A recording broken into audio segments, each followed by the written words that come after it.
Hello,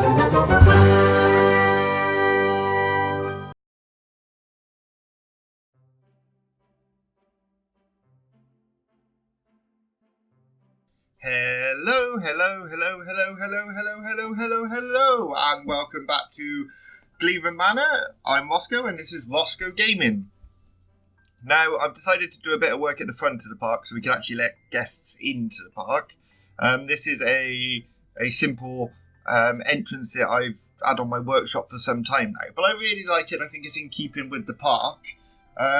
Later on, we may go back and rebuild a new one, but for the time being, we're just going to use this. They wouldn't have had a big grand entrance. A lot of our parks in Britain do just have simple entrances like this. We will have a closer look at this at the end of the video. I don't want you to be disappointed that I've used a pre-built workshop item that I've built in the past. So there is a possibility I will rebuild them so you can see me build an entrance. Sorry, I almost fell off my chair then. But this is just a quick fix so we can actually let people into the park, and it'll be nice to see people walking around. Hopefully walking around. They may not want to come in at all because there's not much in the park if you look at it from a guest in the game's point of view. We only have a couple of rides and the rest is just scenery. But we're getting there. Now we're going to place our Glevum Manor sign as you go in. And I'm going to do a little grass area surrounded by these rocks here. Simple but effective. Again, we don't have these massive, grand, beautiful, over-the-top entrances in Britain. We just have simple gates like this. Throughout this video, we build a main building on the left-hand side as you go in. Which we've jumped to now. I figured you didn't want to see me put all those rocks around here. It's pretty much the same thing. This is a little nod to Geekism and Pinewood Hills, which is my favourite YouTube series on Planet Coaster. But I've done it in my own way, as it were. I want this to look like a building that's been there a while and the interior's been updated and they've gone a bit more modern. I couldn't quite... You'll see this a lot with me when I'm building. I have an idea of what I want, but it takes me a while to get to that idea. So this building starts off green, and then I decide that I'm going to add a layer of rock, brick, stroke stuff in the bottom, and then I change my mind again, and I decide I'm going to go brick and white wood, and then I decide I want it to look like the wood's overhanging, so I try to put it out further. This what we're building now completely changed. Everything about this changes. So, well, I've included it in so you can see my thought process. I'm trying to build a glass for overhang area. Again, quite common. I just couldn't get it, so I liked it. So we basically just deleted and started again. In all fairness. But I am very much one for thinking you should see my process in this, so rather than skipping to the one we actually use, you might as well see me do this bit as well. Now, I hope you're enjoying the series. I'm enjoying playing it. We've also got the Daily Doses gone live now. Well, by the time you see this video, it's been going for a couple of weeks, I think. And I hope you're enjoying it. We've got a lot of games lined up that we're going to cover on there. Now, they are all going to be like 7 episodes long for each game. Obviously, if you want to see me do a full series on it, pop a comment in the comment section and we'll see what we can do. But we're still going to carry on with our Glevum Manor series. That's going to just be a long-term one that I just keep playing because I really enjoy this game. The freedom of creativity is fantastic, and I'm not the best, and there are things I think... For the shop example, I think I'm going to go back in and redo. I used too many... I made it too simple. It wasn't creative enough. I need to push myself. So we will go back at some point and look at that. But I love playing this game. And if you haven't played it and you like having freedom of creating, this is the game for you. You can do so much with it. In the future, I am looking at doing a collaboration with someone. I'd love to do a collaboration with someone and do like a big over-themed park and just let my imagination run wild. We'll have like a steam park section and floating islands and ships and all sorts of things. But clearly none of that really fits in the theme of Glevum Manor. It's very smaller budget. It was about the animals originally. The rides came later. So I really have to sort of tone it back and try and stay as simple as possible. Simple but effective. That's the plan with Glevum Manor. Now, as you can see, we've changed the building again. We've got our brick at the bottom, white, and we've got a blue theme going on. This is the one we stay with. I did place the bricks further back so it looked like the wood was overhanging, but it just didn't look quite right. So as the video goes along, I move all the bricks in line with the wood. It's almost as if I want the bricks to be half back, like on a grid that's half in between the wood. I know what I'm trying to say. I'm sure you do as well. It's not making much sense, I'm sure, but yes. So here we're just going to go into some detail, get some blue woodwork on, and clearly when this building was built, they'd put some effort into it. You've got some carving, you've got some nice pillars, and over the years it's been painted over and over again, and it's looking a bit tired. And they, like years ago, you would have had more workers. You'd have. It's very much you cut back over the years. The more it all becomes about money, so you cut back. So things you try and make it as easy to maintain as possible, and that's what they've done over the years. And I hope I've pulled that off. I really like the interior of this building when it's finished. This brainwave of using snapshots out of Glevum Manor and with the blue theme inside and a more modern theme, I think it works really well. I don't think you've seen me do that in video. You'll see that at the end of the video. We're going to put a couple of vending machines in that layback area there. Again, anyone who's watched Pinewood Hills will see that this is definitely a nod to Geekism, and why not? Because he does a fantastic job. But I hope you can see that I've done it in my own way. The roofing, I really like. I'd like to do my own. I really enjoyed doing the roofing on that round building, and I know it wasn't perfect, but you have a lot more freedom with it. I do feel like we could do with a wider selection of roof pieces in the game. And don't get me wrong, there's a lot of roof pieces in the game, but I always find I want something different. And that's not Planet Coaster's fault, that's just me being funny and wanting... It's a bit like if you go into a sweet shop and they've got all the sweets you could possibly imagine, apart from the one you want at that. You always want that one that's not there. But with the toolkit, we're seeing some excellent items come through. I just downloaded some dolphins, so that'll be interesting. Try and get some of those into the park. I'm not really sure they fit in a British park, in all fairness. We don't tend to have dolphins in our park, a lot of our parks. I've seen them when I've gone to Spain. I go to Spain a lot, and they have dolphin shows in all their parks. So we may use them, we may not. The wolves, the models of the wolves that Ms. Red Nebula did, if I remember correctly, they're beautiful, and we'll definitely use those. I do find with the workshop items, obviously people are making the scale. Like one person will make a rhino, and another person will make a wolf, and another person will make a beaver. But because they're not scaled against each other, sometimes you end up with giant beavers and different things. But that's fine, because we're not going to put them all together. It's not like a open wildlife park where they're all walking around, so it shouldn't look too bad. Now we're just working on the interior here. If I sound a bit funny, it's because I got a code, so I do apologise. Excuse me.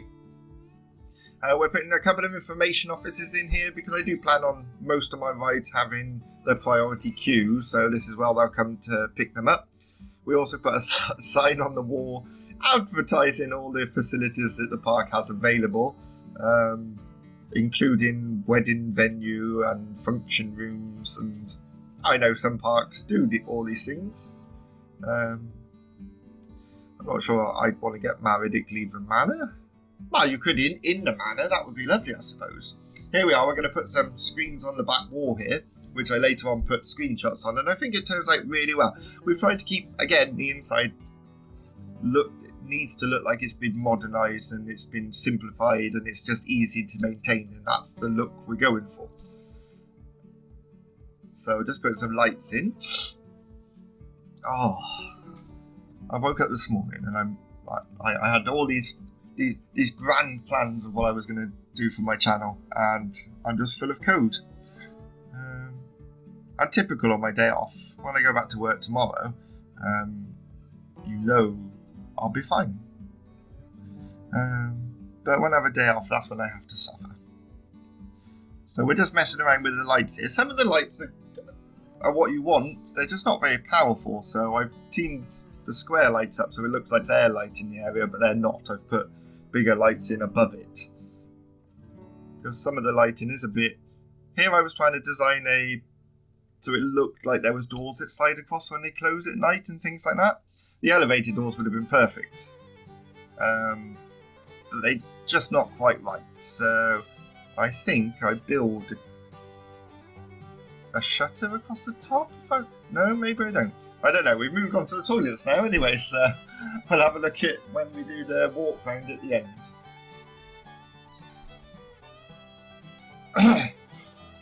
Now we're working on this bit. We add on to this building. There's a clock tower to come.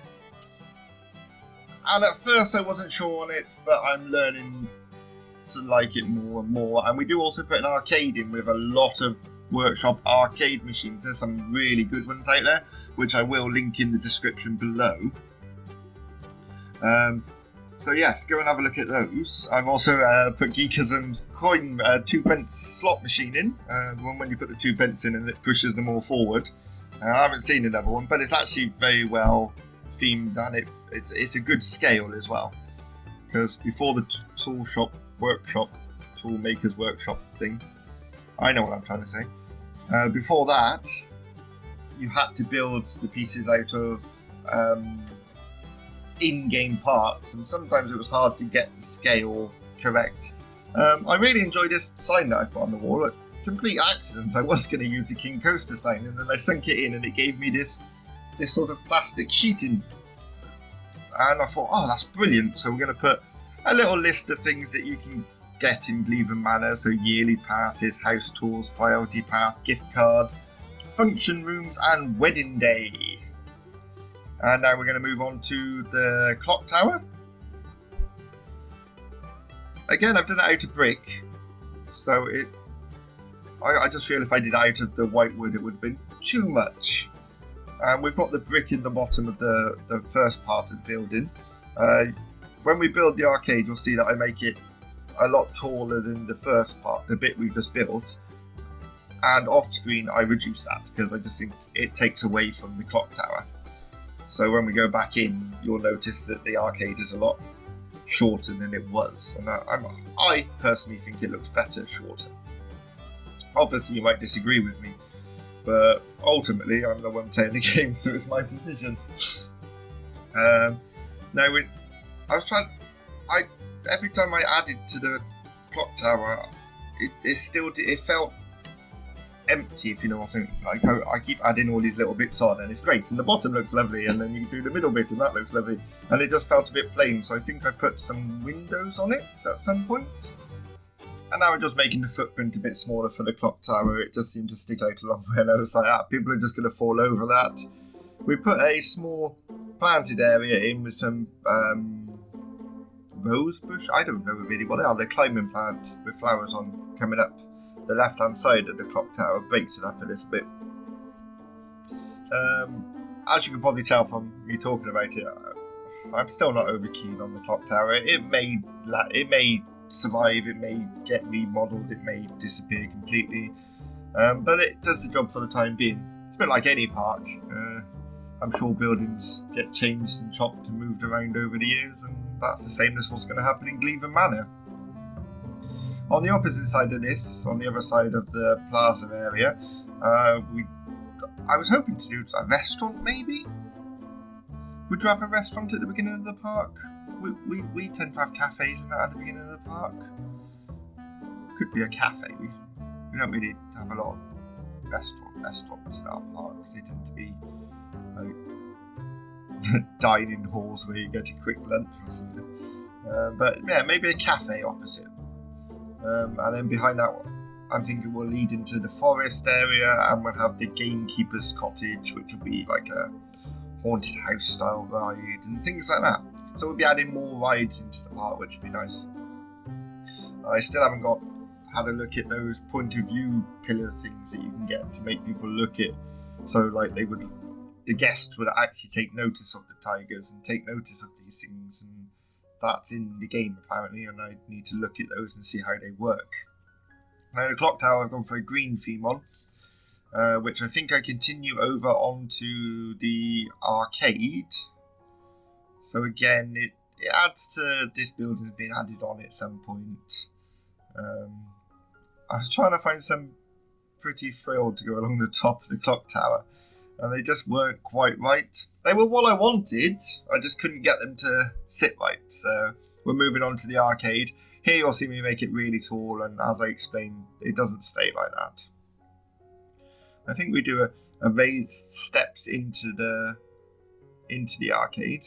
A little tip I've learnt from Geekism, if I remember correctly. I know other people's used it in their videos. The lady's used it, I've seen her use it, but I'm sure she referenced Geekism for the inspiration as well.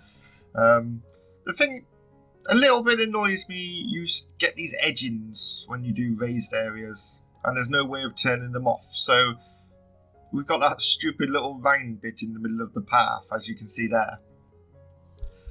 And it's a bit annoying, I can't get rid of it. You have to sort of build around it. So I put some sort of planter thing and then a disabled ramp right up the middle of the steps, because why not? And it does hide that horrible bit of trim that we seem to be forced to use. I think I used strips of brick for the steps, so I think it turned out really well. I've just gone for a plain wood floor inside. Again, the trim in here, you see that where it doesn't quite meet the wall, you get this trim. But I've tried to hide that a lot with the arcade machines and little bits of wall and things like that. And the ceiling, I really like the ceiling in the arcade. We've gone for a completely black ceiling, and then we've just put strips of fairy lights across it. And it's cheap and easy to maintain and doesn't cost the park a lot of money to run, but it's really effective. And as you see here, I'm adding the second layer in, which becomes no layer whatsoever. Because I don't use it, I don't take advantage of all that height, so I don't really know why I built it. I just think I wanted a bit of variation in the buildings. And it was fine, but you just had this big blank wall behind the arcade sign, and I wasn't happy with it, so we got rid of that. And as I say, we're continuing the green theme across here. You're going to see me put in the planters now, trying to find ways of hiding that trim. I don't know why we need the trim. We can turn the trim off if it's a flat piece of path, but we can't turn the trim off if it's a raised bit of path. And I don't know why. Surely if we got the option for one, we should have the option for the other. But they do bug me, these trims. You saw me have this issue over down by the lake with steps there. And I didn't have the option to hide it as easy as I did here. So I go ahead and put the steps in. I know there's already steps there, but it's nice to put your own in, and these worked really well. Just grade off the line of bricks and then alternated them and moved them around a bit so they didn't look too like I placed the same piece down over and over again. And I think it turned out really nicely, and it works really well with the planters on the side and the ramp up the middle. Yes, the disabled ramp, which I make one strip long and then put the archer there to see like scale, and I make the ramp wider in the end because I feel that it would be quite difficult to get a wheelchair up that ramp. And then we've had to go sort of up the ramp and then down a little bit of a ramp into the arcade, just because it doesn't hide. You can't put it low enough to match the top step and hide that wood. So as you see here, Well, I think it works out really well. The ramp looks like it was added later when it was more expected to be disabled friendly, and that's exactly how it would have worked. When they built these buildings back in the day, they wouldn't have considered disabled people in wheelchairs, and the ramps would have been added later. And I'm just doing a little planted area here, like I said. I just felt the side of the clock tower was a bit plain and needed breaking up, so we put some climbing plants along it. And here we go, we're going to use some of the arcade machines now. I've put some of the in-game machines in, so people actually will go into the arcade. And we've also built a prize booth, which I think turned out really well. We've used some of the Pokemon models I found on the workshop. Again, I'll reference those in the description below. And they're really good. They look just like what you would get for prizes now. I'm sure they've been made so you can make a Pokemon ride or a Pokemon land or something like that. But I've just used them as prizes and they seem to work really well. You just saw me putting Geekism's machines. This is also Geekism, and really nicely done, this machine. My only issue is the spikes sticking out the back, so we build like a small red wall. It clearly has been added afterwards. Maybe you gain access to the change machine from behind, so they've had to build in this little area. I don't know. It works anyway. We've gone for some bright coloured panelling on the wall because why not? It seems. I don't want it to look like they spent a lot of money on this arcade. I want it to look like it's worn a bit, and they've just painted things and tried to make it more wow than it actually is. So we're going to put a prize window in here. These are really good. I'd like them to be a little bit deeper.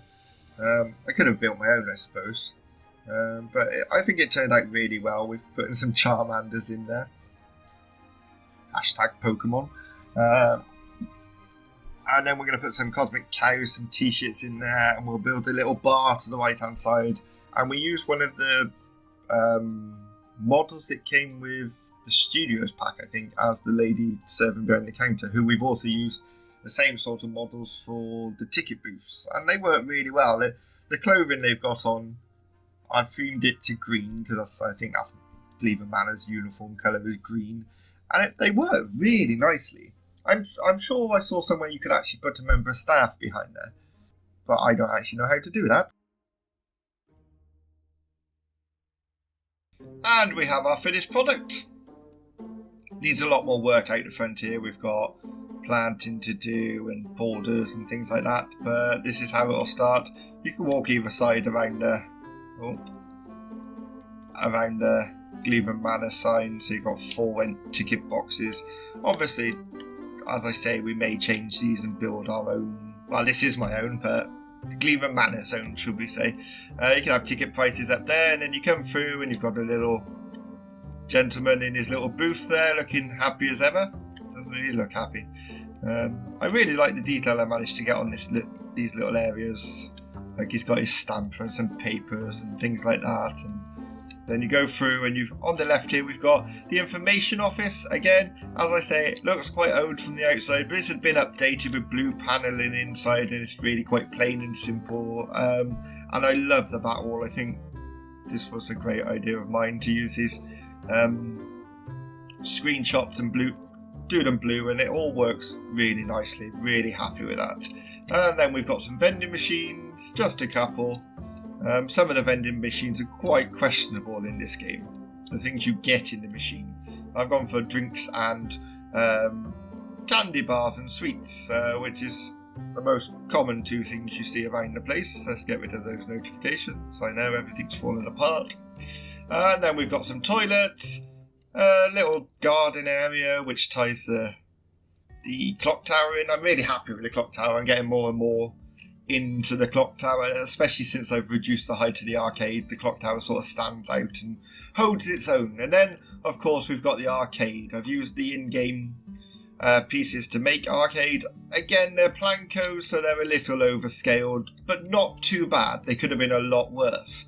I'd like a tad smaller, but they're really nice and they're really effective at night, which we'll see in a minute. And then we go into the arcade. This is my way of covering up the weird edging that we have to put up with, but I think it works quite nicely.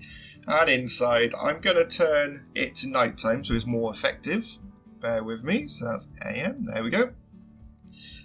So you can really get a look at that ceiling, which is a nice, cheap but effective ceiling, easy to maintain. Just replace the bulbs occasionally. We've got your typical arcade machines in here. Again, really nice models people have made. They're all linked in the description below. Got a dance machine. I've also used a couple of the in-game items, so people will come into the arcade to use those. And over here we have our prize counter, which I'm really happy with. It's a bit cluttered, it's a bit messy, and they always are. They're never... You have stuff everywhere, and this is exactly what I've gone for. And you've got Blastoise here, the giant one, and they always have one that you need like 1 million tickets to win, and you're never going to ever get to that point. You're going to win something tiny like our little Golpy plushie here. But they're there to make you try. But yeah, really happy, and I've used a model out of the studio packs. Again, these are great. You can change the colour of the uniform so they all match. The people in the ticket offices are wearing the same outfit, and it works really nicely. There is a way to put a member of staff behind there, but I don't know how to do it, and I think this works just as well. It's not like it's a usable item. So we'll go back outside, and you can see that I've done some lighting on the building itself to tie it in all together, and I think it's really effective. I really like it. I think it works very nice. Now, I hope you enjoyed the episode. If you did, please subscribe, like, and ring that bell. It does help the channel.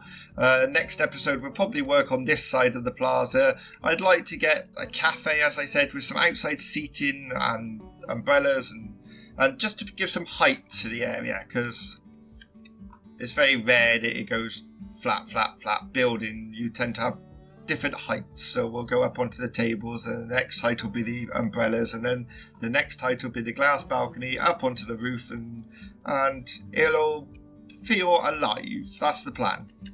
It's actually starting to look like a really nice park from here, like lots to do. We've got a long way to go and a big area to fill, but I'm quite happy to do that, and I hope you're happy to come back and watch. So until then, goodbye.